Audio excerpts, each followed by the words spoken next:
के उपनयन संस्कार का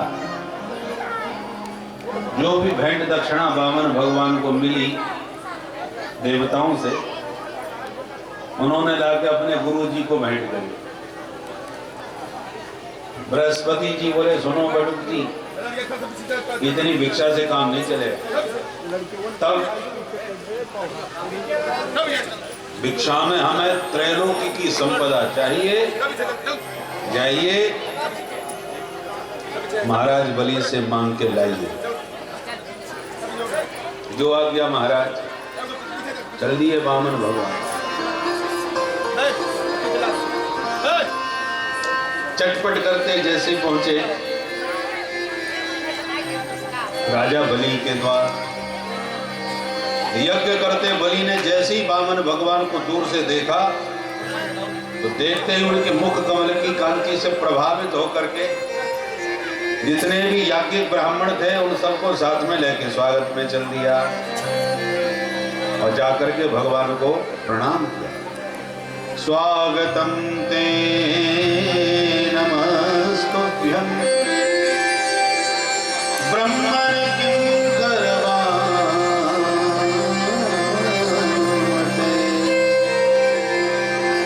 ब्रह्मर्षीणां तपः साक्षात् मन्ये त्वादेव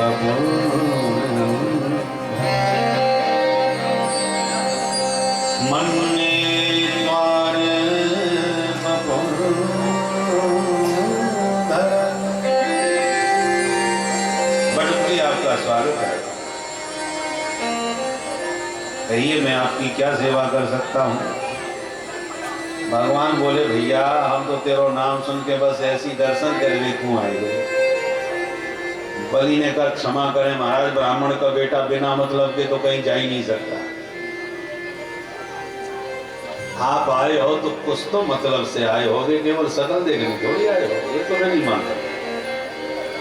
जो मन में हो कहे दो सरकार। गाम कांचनम गुणवत् धाम वरिष्ठम तथा कन्या। गाय चाहिए तो गाय ले जाओ, कंचन चाहिए तो खजाने में खड़ा कर देता हूँ। जितना मर्जी चाहे सोना चांदी हीरे जवाहरात ले जाओ। मकान ना हो तो मुझे आज्ञा दो, नक्शा बनवा के ले आओ, बढ़िया बंगला बना करके दे दो। भगवान ने सिर हिला दिया, कुछ नहीं चाहिए। अरे अब हम समझाए, लगता है बोने से हो शादी नहीं हुई होगी तुम्हारी। आप मुझे आज्ञा दो महाराज, दुनिया से ढूंढ के लाऊंगा पर ब्राह्मण की आप जैसी बोनी बिटिया से शादी करवाओ। कोई ना कोई कहीं ना कहीं मिल ही जाएगी। उतवा विप्रकन्या। हंस करके भगवान बोले, भैया मैं शादी विवाह नहीं कराना और ना हमें तुमसे कुछ चाहिए। अरे तो फिर आए कैसे महाराज। देखिए आप संकोच कर रहे हैं। भगवान एकदम बोले, वाह वाह क्या बात है भाई, बलि मान गए तुम्हारा खानदान इतना ऊंचा है, इतने दानी खानदान में आपका जन्म हुआ है कि मैं जब से आया हूं ये मांगो वो मांगो, ये ले जाओ वो ले जाओ, ऐसा उदारता का भाव हमने आज तक देखा नहीं। और हम जैसा भी ब्राह्मण आपको मिला नहीं होगा महाराज। बड़े संतोषी ब्राह्मण है, हमें कुछ चाहिए नहीं, पर चूंकि तुम दिए बिना मानोगे नहीं, इसलिए तुम्हारा सम्मान रखने के लिए हम मांग रहे हैं। क्या? पदानि त्रीन दैत्येन्द्र सम्मतानि पदाम। मेरे इन पैरों से 3 चरण भूमि दान कर दो। ठहाका मार के हंसने लगा बलि। अरे पंडित जी, बड़ी मुश्किल से तो मुंह खोला, वो भी 3 चरण भूमि के लिए। एक कमरा भी ठीक से नहीं बन पाएगा जिसमें आराम से रह सको। इतनी सी भूमि से होगा क्या? भगवान बोले, हमको करना ही क्या? ना बंगला बनाना है, ना फैक्ट्री लगाना है। बैठने भर को जगह चाहिए तो 3 चरण भूमि में आराम से पौना सा शरीर रहने के साथ बैठ के भजन करेंगे। और क्या करना? क्योंकि आजकल कहीं भी बैठ के भजन करो तो जिसकी जगह होता है कोई तान के खड़ा हो जाता है। बाबा उठाओ डेरा। हम कहते भाई भजन कर रहे हैं, थोड़ी देर बाद चले जाएंगे। बोले नहीं नहीं, अभी भजन कर रहे हो, कल हनुमान जी ला के बैठाओगे, परसों मंदिर चालू। ये चक्कर में हम नहीं पड़ते। आपको जहां मर्जी आवे भजन करो, मेरी जगह खाली करो। हम भी धक्का खा करके तंग आ गए। हमने सोचा आज बलि से 3 चरण भूमि नाप लेंगे, अपनी जगह में बैठ के शांति से भजन करेंगे बस। बलि बड़ा प्रभावित हो गया। मैंने बहुत ब्राह्मण देखे पर कितना संतोषी नहीं देखा भाई। शुक्राचार्य जी की दृष्टि भी घूम गई। मैंने भी बहुत पंडित देखे भाई, पर मैंने इतने अष्टोत्तर सत करवाए पर ये पंडित कभी पहले कहीं किसी कार्यक्रम में नजर नहीं आया। यार देखूं तो ये आया कहां से है। तो बाबा ने तुरंत आंख बंद करके ध्यान लगाया। भगवान बोले राजन फटाफट करो, हमारे संध्या वंदन का समय हो रहा है, ज्यादा समय नहीं हमारे पास। अच्छा ठीक है महाराज, आपने मांगा मैंने दिया, जो मर्जी आवे आप जगह नाप लो। भगवान बोले वो तो नाप लेंगे पर पहले संकल्प तो करो। अरे महाराज जी क्यों बेइज्जती कर रहे हो? 3 चरण भूमि के लिए मैं संकल्प करूंगा। भगवान बोले हर काम विधि विधान से होना चाहिए। विधि का उल्लंघन करने से उसका कोई फल नहीं मिलता।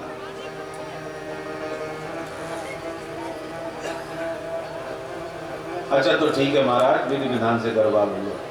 जल का पात्र कमंडलू जैसे उठाया, शुक्राचार्य जी ने पट से बलि का हाथ पकड़ा। बलि सावधान। अरे गुरु जी क्या हो गया? तो देखो इन्हें ध्यान से, कौन है ये? बामन है। अरे धोखा खा रहे हैं आप। न ये बामन है ना त्रेपन। हम पहचान लिए कौन है। केशवैरोचने साक्षात् भगवान विष्णुरव्ययः कश्यपादरितेर्जातो देवानां कायसा। देवताओं का कार्य साधने के लिए चलिया विष्णु। जो पहले छोरी बन के आया था वही बौना बन के आ गया है। बातों में मत आना, बर्बाद हो जाओगे।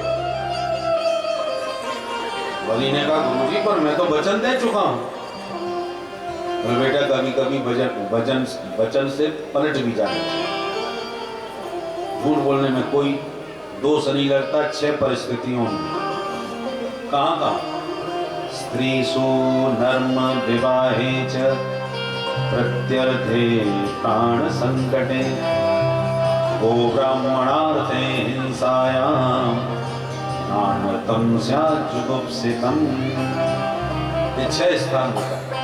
उनमें पहले नंबर पर स्त्रीसु, स्त्रियों से झूठ बोलने में कोई दोष नहीं। हम नहीं कह रहे, भागवत में शुक्राचार्य जी बोल रहे। क्यों? बोले देवियों का स्वभाव होता है, शादी विवाह में जाएं के कथा वार्ता में जाएं तो उनकी दृष्टि ये ज्यादा देखती है किसने क्या पहन रखा है। और उन्हें कहीं किसी का हार पसंद आ गया, किसी की अंगूठी पसंद आ गई तो बस गजब हो गया। घर में जाते ही इतना गजब का हार देख के आई हूं और मुझे सबसे ज्यादा दिखा रही थी। अंगूठी तो ऐसी चमक रही थी, बार बार मेरी तरफ उंगली निखारी। मेरा भी नाम नहीं जो कल ही पहन के नहीं दिखाई। मुझे आज ही चाहिए, कल तो पहन के जाऊंगी भागवत में, उसको दिखा के आऊंगी। और आपने कह दिया देवी जी मुश्किल से खर्चा चल रहा है तो ये अंगूठी हार दिख रहा है, मेरी बस की बात नहीं है, तो समझ लो ब्यारू बन, भोजन ही नहीं बने। तो फिर क्या करो? थोड़ा बात बनाओ। अरे कोई बात नहीं, अब फसल आने दो, चैत कटने वाला है। जैसी फसल आई सबसे पहले अंगूठी हार ही आएगा। और इस समय तो घर की परिस्थिति को देखो, कुछ इस ढंग से जम जाओ, उसको भी जम जाए तो बात भी टल जाए।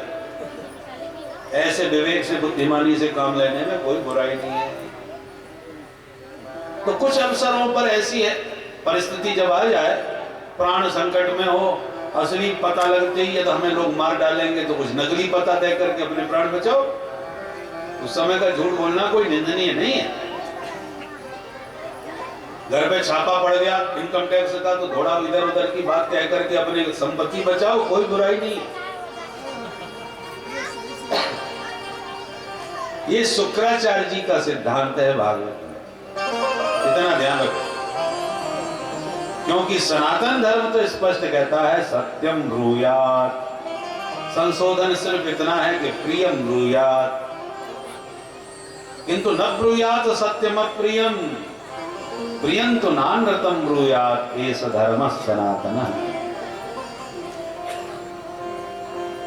तो शुक्राचार्य जी ने खूब नीति के पन्ना पलटे, पर बलि ने तो दो टूक जवाब दिया। गुरुजी, हमको आपने सत्य का पाठ पढ़ाया, आज हमें झूठ बोलने को कह रहे हो। हम तो झूठ किसी हालत में नहीं बोलेंगे, क्योंकि धरती माँ कहती है झूठे व्यक्ति का मुझे जितना बोझा लगता है उतना हमारे पहाड़ का वजन नहीं। असत्यात् परो अधर्मः इति होवाच भूरियम इयं भू उवाच। पृथ्वी कहती है कि झूठ के बराबर कोई दूसरा पाप नहीं। मैं बोझा बन के धरती पर जिंदा नहीं रहना चाहता। यदि ये वामन है तो 3 चरण भूमि लेके चलता बनेगा, और यदि ये साक्षात विष्णु है तो कितना बड़ा सौभाग्य मिलेगा कि दाता एक राम भिखारी सारी दुनिया जिसके सामने हाथ पसारती है, वो जगत का दाता मेरे दरवाजे पर हाथ पसारेगा और मैं उसे भी कुछ देने का सौभाग्य प्राप्त करूंगा। इसलिए दोनों हाथ में मोदक हैं गुरुदेव। शुक्राचार्य जी का माथा गर्म हो गया, बहुत ज्यादा पंडित बनता है, मुझसे बहस करता है। साथ देता हूं अजरात भ्रष्यते श्रिय, बहुत जल्दी तू भी श्रीहीन हो जाएगा। वामन भगवान बोले, अरे गुरु चेला झगड़ा मत करो, देना है तो दोनों हम चलते हैं। बलि ने कहा कोई बात नहीं, हम तो गुरु चेला आपस में ऐसे चलते रहते हैं, आप तो अपना संकल्प करो। तो लो हाथ में जल पात्र ले आओ। गुरुजी पात्र के छिद्र में ही घुस के बैठे हो, पानी की बूंद नहीं टपकेगी तो संकल्प कैसे होगा। भगवान समझ गए गुरुजी ज्यादा ही गड़बड़ कर रहे। जल क्यों नहीं लेते राजन? बोले गुरुजी कुछ अटक गया, निकल नहीं रहा पानी। दिलाओ हमें दो, पुराना बर्तन जंग खा गया होगा। कुसा में से अपने आसन में से कुसा की नुकीली नोकदार कुसा निकाली और बाहर से छिद्र में फेंक के मारी तो शुक्राचार्य जी की एक आंख गोविंदाय नमो नमः। शुक्राचार्य जी निकल के भागे, कोई दे रहा है कोई ले रहा है, हमने अपनी आंख फालतू में ही गंवाई। जल हाथ में आया, संकल्प करके जो जैसे ही छुड़वाया कि भगवान ने तुरंत अपना विराट रूप दिखा दिया। बोल विराट भगवान की जय। हाँ बलि, अब देखो नापना, एक चरण में नीचे के लो, दूसरे चरण में ऊपर, 2 चरणों में सारा ब्रह्मांड नाप लिया। बलि अब बोल तीसरा चरण कहाँ रखूं? बलि ने कहा सरकार धन से धनवान बड़ा होता है, 2 चरणों में सारा धन ले लिया, अब तीसरे चरण को मेरे माथे पर रखकर मुझे धनवान को भी ले लीजिए। पदम तृतीयम कुरु शीर्षमेजम। खुश हो गए भगवान और बलि के मस्तिष्क पर पादारविंद स्थापित किया और खुश होकर के बोले बलि तुमने अपने आप को भी दान कर दिया, हम तुमसे बड़े प्रसन्न हुए, बोलो क्या चाहते हो? बलि ने कहा सरकार बस यही चाहता हूं कि निरंतर आपका मुख कमल ऐसे ही निहारता रहो। भगवान बोले तो तेरे सामने ऐसे ही खड़े रहे। चल हमारा भी आशीर्वाद है बलि, आगामी मनवंतर के तुम इंद्र बनोगे, तुम्हारा रिजर्वेशन अभी से कंफर्म। किंतु जब तक तुम्हें इंद्र पद नहीं मिलता तब तक सुतर लोक के राजा बन के राज्य करो और दरवाजे के द्वारपाल बन के हम खड़े रहेंगे, तो 24 घंटे आते जाते तुम दर्शन पाते रहना। सदा सन्निहितं वीरा तत्र मां द्रक्ष्यते भवान। परिकर के साथ सुतर लोक में प्रविष्ट हो गया बलि, भगवान को लेकर के प्रभु बन गए द्वारपाल। नारद जी ने खबर करी लक्ष्मी मैया को, माता जी बैठ के भजन करो, वसुदेव ने तो परदेश में नौकरी ढूंढ ली। क्या मतलब? बोले आंखों से देख के आया हूं माता जी, द्वारपाल बने खड़े हैं सुतर लोक में। हे भगवान, तो अब मेरा क्या होगा? नारद जी बोले कुछ करो उपाय। युक्ति बताई लक्ष्मी जी को समझ में आई, बहन जी बन के पहुंच गई। बलि आ रहे थे और इन्होंने रोना चालू की। रोदन सुन के बलि को दया आ गई, बहन जी आप कौन है, ऐसे क्यों रो रही हो? बोले भैया मत पूछो। अरे हुआ क्या?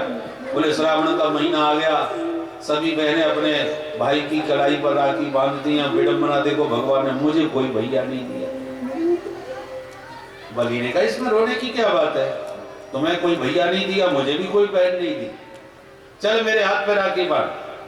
खुश हो गई लक्ष्मी, चलो आज तेरे घर में चलती हूँ, भैया का घर तो अपना ही। लेके पहुंचे तो दरवाजे के द्वारपाल भगवान, लक्ष्मी जी देख के मुस्कुराई, यही कसर हो रह गई थी, क्या बने खड़े हो द्वारपाल? भगवान बोले बात मत करो, इस समय ड्यूटी पर है। पर तुम यहाँ कैसे आ गई? लक्ष्मी जी बोली जब तुम यहाँ आ गए थे तो मैं वहां बैठ के क्या करती, मैं भी आ गई, मैं भी कोई नौकरी ढूंढ लेती हूँ यहीं पर। जैसे आया रक्षाबंधन का पर्व, बलि के हाथ पर राखी बड़े प्यार से बांधी लक्ष्मी जी ने। बलि बड़ा प्रसन्न, बहन जी इस कलाई पर पहली बार राखी बंधी है, हम आज बड़े खुश हैं, मांगो क्या चाहती हो? बलि लक्ष्मी जी ने कहा भैया एक भैया की कमी थी सो मिल गया, आप कुछ नहीं चाहिए। नहीं बहन जी मांगना पड़ेगा, ऐसा थोड़ी होता है। अच्छा भैया तो पहले संकल्प लो। बलि घबराया, इस संकल्प से मुझे बड़ा डर लगता है। हमने वचन दिया आपको जो चाहिए मांग लो, तुम जो मांगोगी सो दूंगा दूंगा दूंगा। अच्छा भैया हमें विश्वास है, भगवान का दिया और तो सब कुछ है भैया, बस एक द्वारपाल की कमी है, सो अपना द्वारपाल हमको दे दो। अब बलि चौंकी, बहन जी सच बताओ तुम कौन हो? लक्ष्मी जी अपने दिव्य रूप में प्रकट हो गई, बलि सब समझ गए, बामन भगवान को बुला लिए, हाथ पकड़ के लक्ष्मी जी को सौंप दिए और बोले सुनो बहन जी बुरा मत मानना, तुम दोनों पति पत्नी नंबर 1 के ठगिया। कैसे? देखो ये त्रिभुवन पति त्रिलोकीनाथ बौना बन के आगे हमसे मांगने के लिए, पर बड़े भागी तो हम हैं कि त्रिलोकीनाथ ने हाथ पसारा तो त्रिलोकीनाथ को हमने त्रैलोक्य का दान कर दिया, और लक्ष्मी जी तुमने जब आके हाथ पसारा तो तुमको हमने त्रिलोकीनाथ का दान कर दिया। दुनिया में या तो कोई लक्ष्मी के सामने हाथ पसारता है या नारायण के सामने, पर बड़ भागी हम हैं जिनके सामने लक्ष्मी नारायण दोनों ने हाथ पसारा और दोनों के हाथ के ऊपर मेरा हाथ रहा। इसलिए बलि का दान जगत प्रसिद्ध हो गया। जो अपने आप को भी दे डाले वो होता है बलिदान, बलि जैसा दान। और बलिदान शब्द ही इतिहास में अमर हो गया। बोलो भक्तवत्सल भगवान की। इस प्रकार से मनमंथनों की कथा, भगवान के विविध अवतारों का प्रसंग। एक बार मत्स्यावतार में भगवान ने मछली के रूप में प्रकट होकर के सत्यव्रत मनु की भी प्रलय पर्यंत रक्षा की थी। अब सूर्य वंश में राम जी और चंद्र वंश में श्याम जी। विस्तार से सूर्य वंश कहा जाए तो 100 वर्षों में भी पूरा नहीं हो सकता, इसलिए संक्षेप में सुनिए। भगवान नारायण के नाभि कमल से ब्रह्मा, ब्रह्मा के बेटा मरीचि, मरीचि के कश्यप, कश्यप के विवस्वान, विवस्वान पुत्र श्राद्ध देव मनु, जिनकी श्रद्धा पत्नी से बिटिया भई। बाद में वशिष्ठ जी ने बिटिया को बेटा बना दिया। उसके बाद मनु महाराज के 10 बेटा हो गए। इक्ष्वाकु, नृग, सरयाती, प्रसद, नवग, कवि आदि। जिनके बेटा सरयाती जी ने गलती से उनकी बेटी सुकन्या ने च्यवन बाबा के नेत्र फोड़ दिए, तो च्यवन मुनि से ही अपनी बिटिया का विवाह कर दिया सुकन्या का। बाद में च्यवन मुनि ने ऐसा मंत्र पढ़ा कि देवताओं के वैद्य अश्विनी कुमार आ गए और उन्होंने न जाने कौन सा च्यवन प्राश खिलाया कि च्यवन मुनि बुढ़े से जवान हो गए, बढ़िया से नेत्र भी हो गए। इन्हीं सरयाती जी के वंश में राजा रेवत, रेवत के 100 पुत्रों में सबसे बड़े ककुदमी, ककुदमी की बेटी है रेवती। जिन रेवती का विवाह कन्हैया के बड़े भैया दाऊ दादा से संपन्न हुआ। मनु महाराज के दूसरे बेटा नभग, नभग के बेटा नाभाग, नाभाग के बेटा महाभागवत अम्बरीश अष्टयाम सेवा करते हैं राजा के पद पर होते हुए भी। सबई मनः कृष्ण पदारविंदयो बचासी वैकुंठ गुणानुवर्णने करौ हरेर मंदिर वार्जनादिषु श्रुतिं चकाराच्युत सत कठोर। अम्बरीश महाराज भगवान के अनन्य भक्त एकादशी का निराहार व्रत करते थे। एक बार व्रत पूरा हुआ, दूसरे दिन द्वादशी में पारण करने वाले थे, किंतु जैसे ही पारण करने को हुए दुर्वासा मुनि आइए महाराज प्रसाद पाइए। बोले राजन पाएंगे पर पहले संध्या बंदन करके आएंगे। चले गए। अब क्या करें, द्वादशी निकली जा रही है तो भगवान का चरणामृत पी करके व्रत खोल लिया। दुर्वासा जी को पता चला तो लाल पीले हो गए।